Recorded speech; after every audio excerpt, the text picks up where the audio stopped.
Vous connaissez sans doute Mesmer, le roi de l'hypnose. À Wittenheim, il existe un autre fascinateur, puisque c'est comme ça qu'on les appelle. Son nom, Christophe Maillat, autodidacte.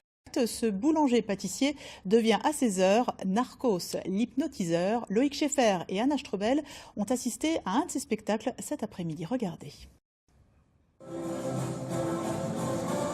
A priori donc, l'hypnose, ça marche. Et pourtant, avant le spectacle, ce n'était pas forcément gagné. Je pense qu'il y a des gens qui sont plus susceptibles d'être hypnotisés par rapport à d'autres, quoi. Et vous pensez vous situez où?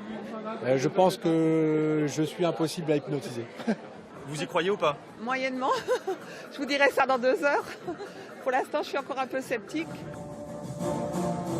Sceptique, Christophe Maillat l'était aussi. Curieux, ce boulanger s'est plongé dans des livres d'hypnose il y a 7 ans. C'est devenu une passion.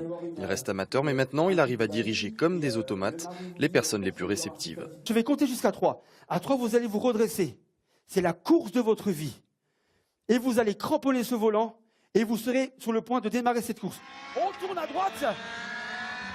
On tourne à gauche. En fait, l'hypnose, c'est un état somnambule.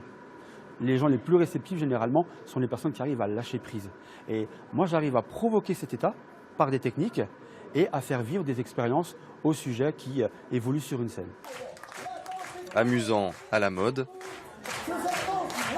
Lorsqu'on sort de cet état de transe, on ne se souvient pas de grand-chose. On entend sa voix, on entend ce qu'il nous dit, et notre corps est obligé de faire ce qu'il nous dit. Et c'est plutôt positif, amusant ou négatif? Non, c'est très positif. Très positif. Un bon moment donc, les 240 spectateurs présents ne diront pas le contraire, même ceux qui ne sont toujours pas convaincus.